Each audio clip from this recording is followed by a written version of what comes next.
So I sat down with my notes today, planning to film a completely different video. But this is what came out instead.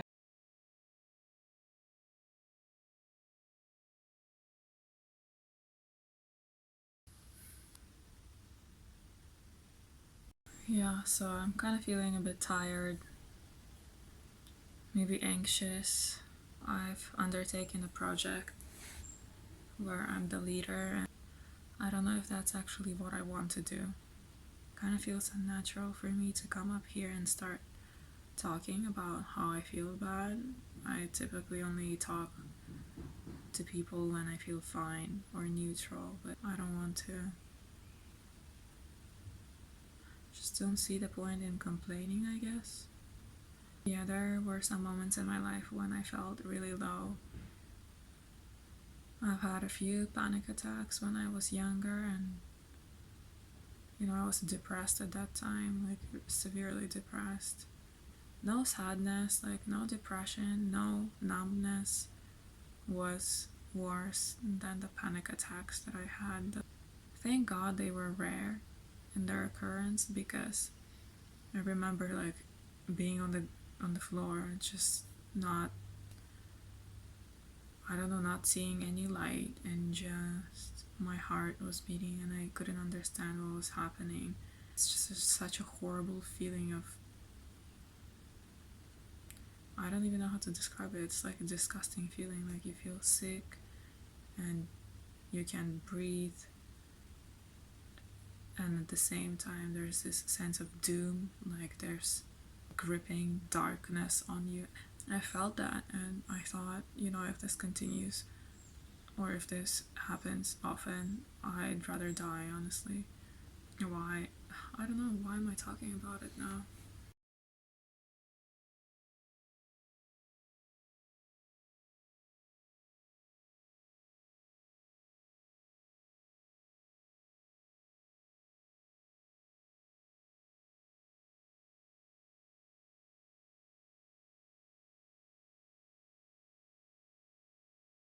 Something happened just today, and I felt a bit anxious, and I guess I just remembered that feeling.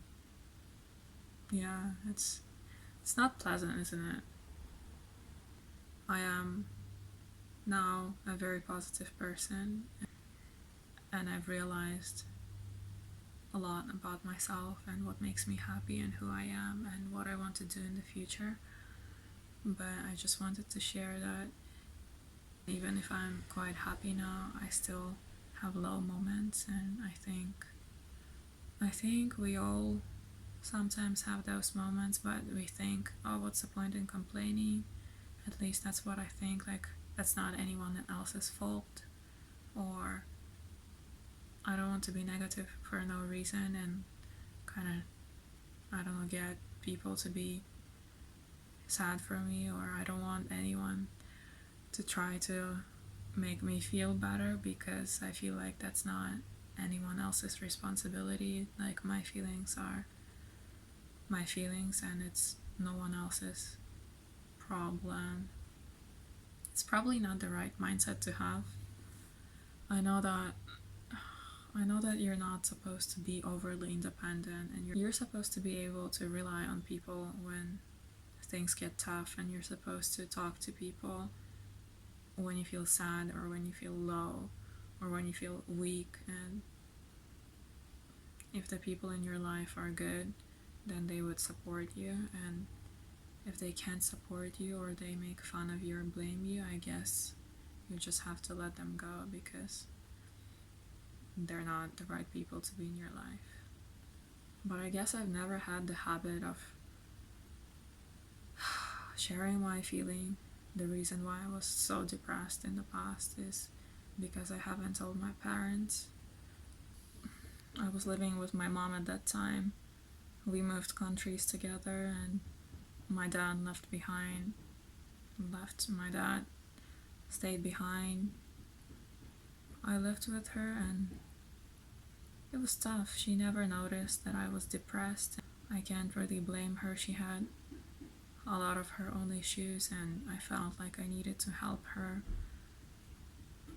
And then I just suppressed my feelings and suppressed and repressed and numbed down.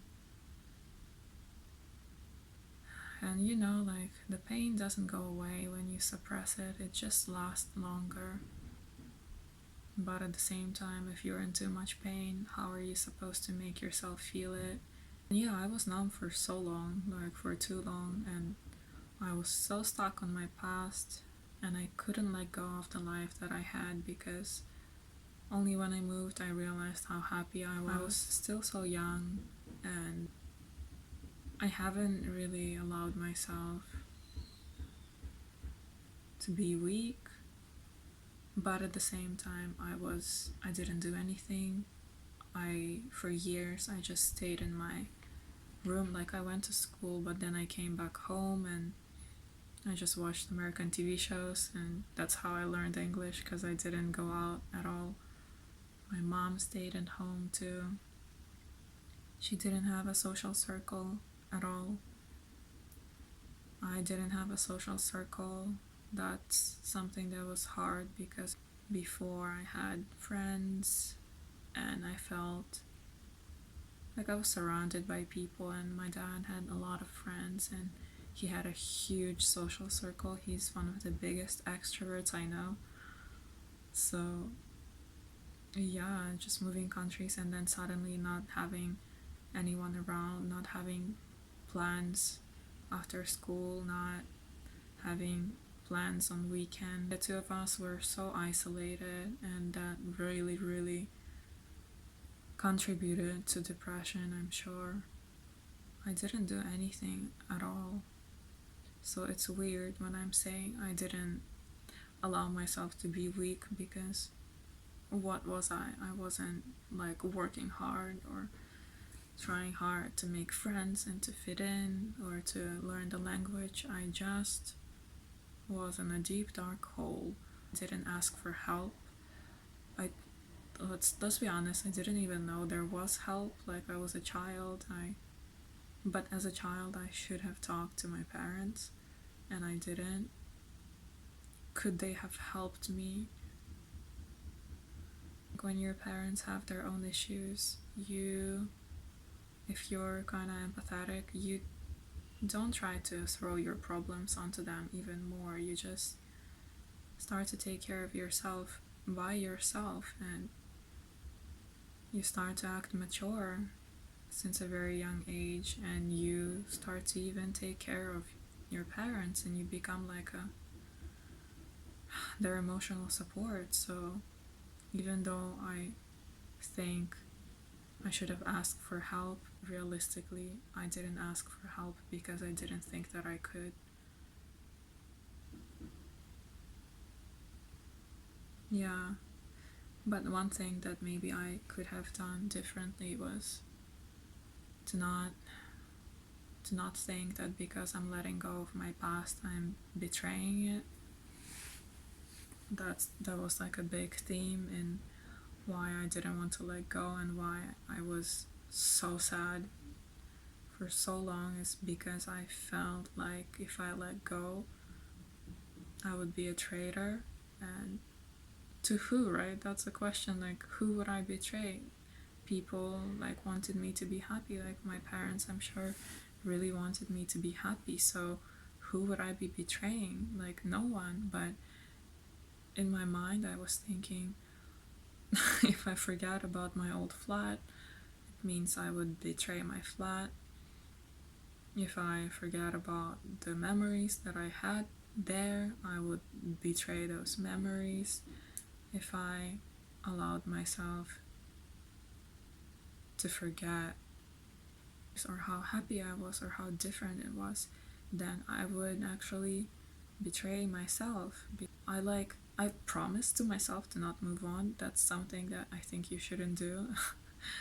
That's how you really get stuck. I just promised that I would remember forever, and I would remember always, and almost like never be happy, like never move on, never try to accept the new reality. I wasted my teenage years, you know?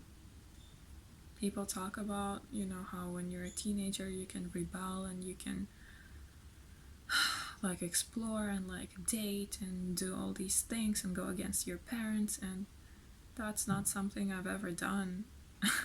I never wanted to upset anyone. I never ran away from home. I never dated people. I was so stuck in the past that I couldn't be in the present and I couldn't live my life. And I was so angry, and at the same time, I was so sad. I was in a like a purgatory kind of state where time doesn't really move and you don't even learn. You just keep yourself there, and it was horrible. I guess I just wanted to share this so that you know that, yeah, when things are going well for someone, you just never know what they've been through, and you just never know what kind of baggage someone has. Even though I don't like to think of it as baggage, like now I think of everything that happened to me as just a learning experience. Now I know what not to do. And now I know how to not get depressed, and now I know how to let go of things and of people and of experiences.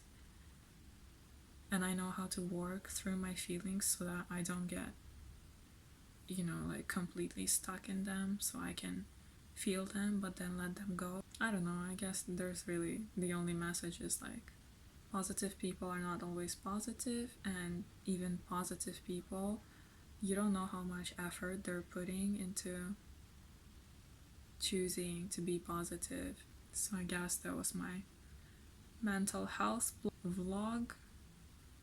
Anyway, thank you guys. Cheers.